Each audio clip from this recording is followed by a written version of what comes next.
De hecho, ustedes tienen presencia en todo el mundo. Es una iglesia de gran trascendencia e importancia. ¿Cuánto tiempo lleva esa comunidad en Colombia? Bueno, realmente no existe lo que tratamos de llamar o dominar la iglesia anglicana. Realmente hay diversidades de iglesias anglicanas. Cada comunidad es dependiente a una realidad social, cultural e histórica. E incluso en el mismo Inglaterra, que es donde nace la iglesia anglicana, no existe el término anglicano. Y hay 4. Así es. Gales, Escocia y en Inglaterra hay 2 iglesias independientes. ¿Qué me dice Sergio? ¿De quién? ¿Yo? Bueno, ahí estamos. Bueno, es que tengo aquí, se me mete el duende a veces de la electrónica aquí. Continúe.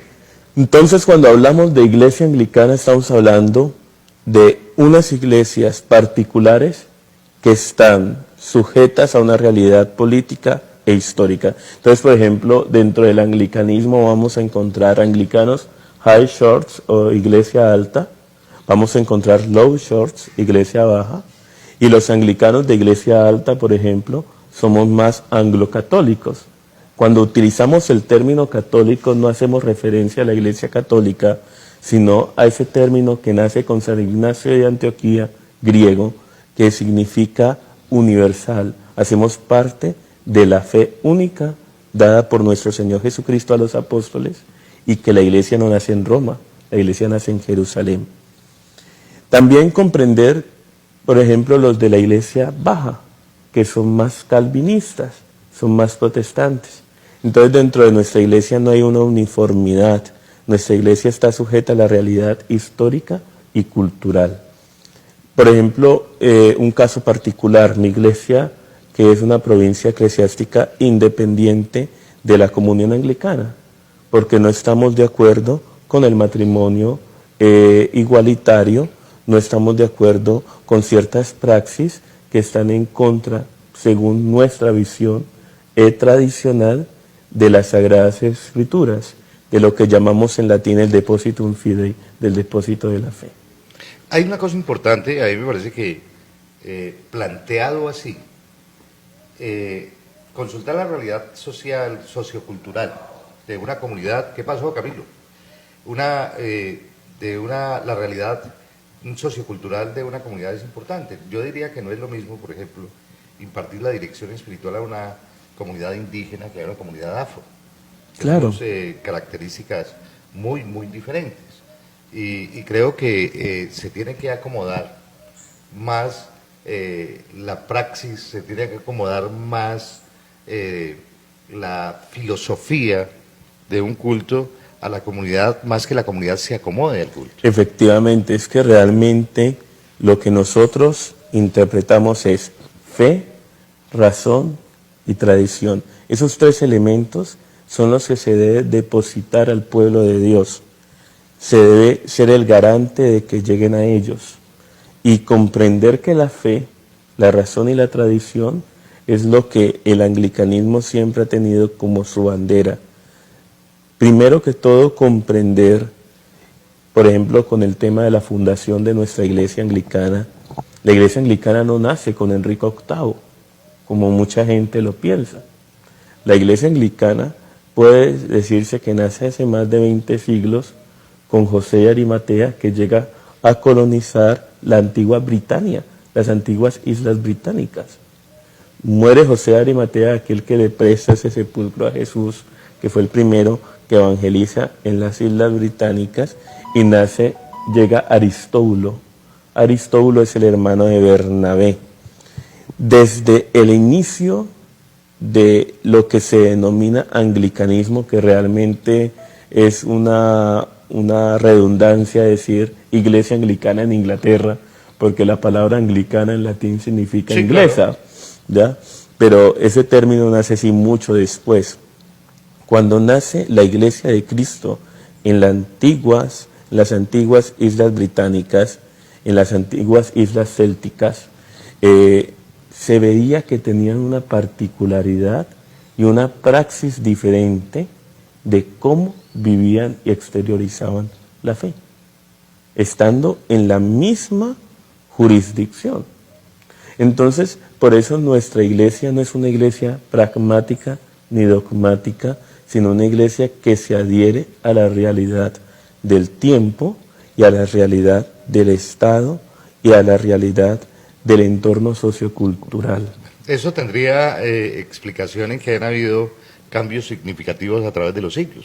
Claro que sí. O sea, los tiempos cambian. Realmente, por ejemplo, con el tema del celibato, que a mí me fascina tocar este tema, porque muchas veces... ¿Ustedes son célibes? No, ahí está la opción de ser célibes o está la opción de ser casados. ¿En su caso es casado? No, soy soltero. Ya. Entonces, eso no significa que sea célibe. Eso no significa Bueno, que sea perfecto. célibe. Bueno, no significa que sea casto. Sí. Ya, porque la castidad y el celibato son dos cosas completamente distintas. diferentes. Entonces, si nosotros vemos los primeros tiempos de la iglesia, los clérigos, los sacerdotes eran casados. Sí, es E cierto. incluso, por ejemplo, el desconocimiento de algunos fieles que se escandalizan cuando se encuentran con un clérigo casado. Yo les digo, vámonos para una carta, la primera carta de Timoteo, capítulo 3, cuando dice que el obispo debe ser casado de una sola mujer, no dado al vino, no pendenciero. ¿Cómo es posible, concluye Pablo, que no sepa guiar su casa y cómo pretende guiar a la iglesia de Dios?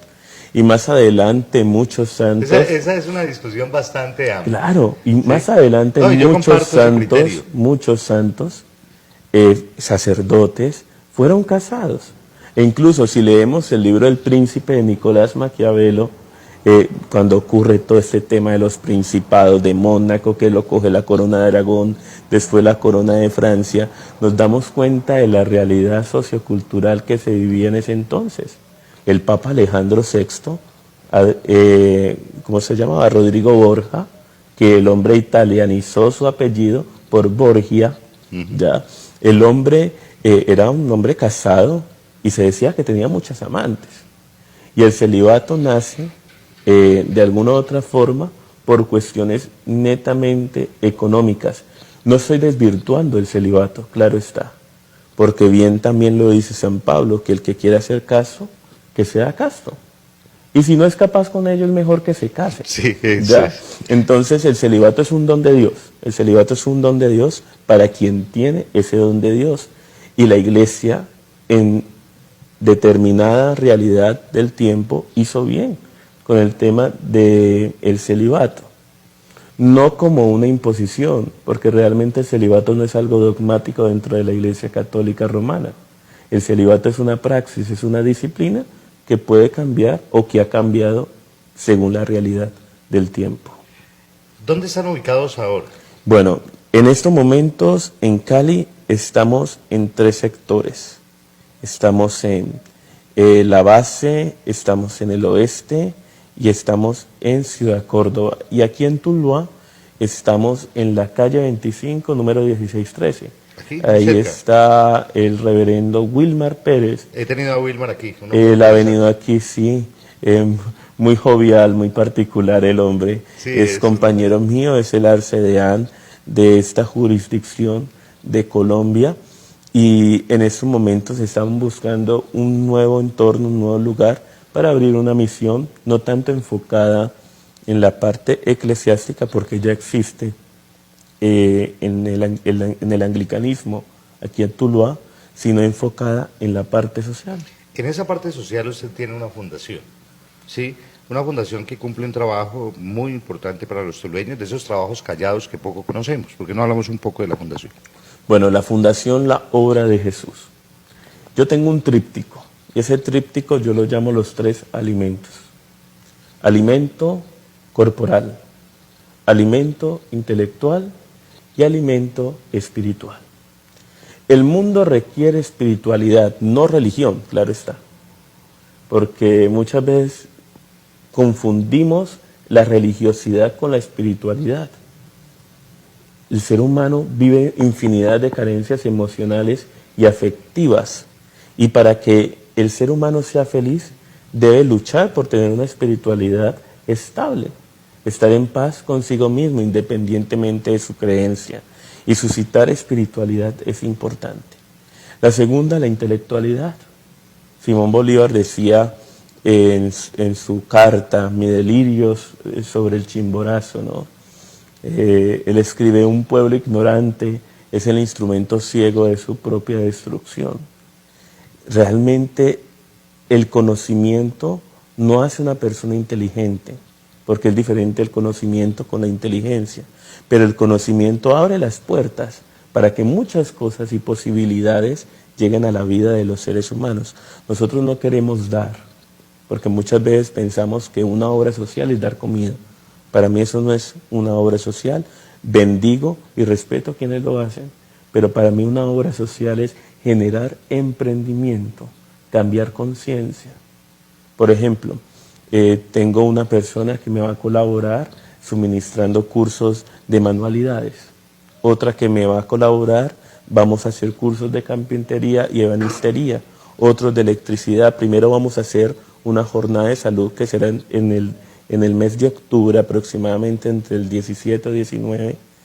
En ese día vamos a hacer una convocatoria y vamos a hacer una caracterización de cada población para que podamos trabajar de manera personalizada y generemos emprendimiento. Y el tercer alimento es el corporal, porque tampoco puedo dar conocimiento, no puedo dar espiritualidad con el estómago vacío. Sí, es cierto. Eso es una realidad concreta. Entonces, pero más que dar por dar, es las personas que están vinculadas, porque la obra de Jesús no está enfocada en una sociedad concreta, sino en todo tipo de realidad. Por ejemplo, con los niños, trabajando desde el arte, la música, el deporte, con los jóvenes y adultos trabajando desde la visión de crear empresa, de tener emprendimiento, de generar emprendimiento en la sociedad, con los abuelos, ya en mi caso como sacerdote, celebrar la Eucaristía, el acompañamiento con ellos, con los niños, los jóvenes, los miembros de la obra, estar con ellos, porque como dice el obispo de Roma, nuestros abuelos están viviendo una cultura del descarte, dice el Papa Francisco. Sí, es lamentable. Y es una realidad. Entonces, nosotros como la Fundación Obra de Jesús queremos abarcar todo tipo de comunidad, y esas comunidades que se benefician, sobre todo con la parte académica y con la parte que pueden tener una labor en su diario vivir por medio de un arte, ellos son beneficiados por medio de alimentos, etcétera, etcétera, etcétera, y víveres. Es muy interesante. Vamos a tener tiempo de hablar de esto después, Juan Camilo. Lamentablemente tengo un tiempo pero sí quería conocerlo y hablar un poco de lo que ustedes están haciendo. Antes de la convocatoria, de la gran actividad que van a hacer de la jornada, espero que me acompañen. ¿Le parece bien? Claro que sí, claro que sí.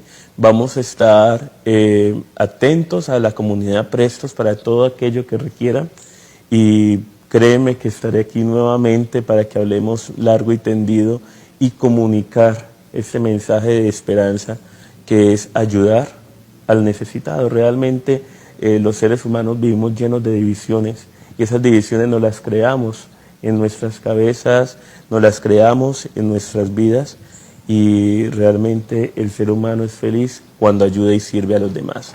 Entonces, toda aquella persona que nos quiera también colaborar con alimento, que nos quiera colaborar con víveres, por ejemplo, en este momento la fundación está urgida por una cabina, porque en este momento nosotros damos charlas, damos clases, en mi caso la celebración de la Eucaristía. Si alguien nos quiere ayudar con ello, muchísimas gracias.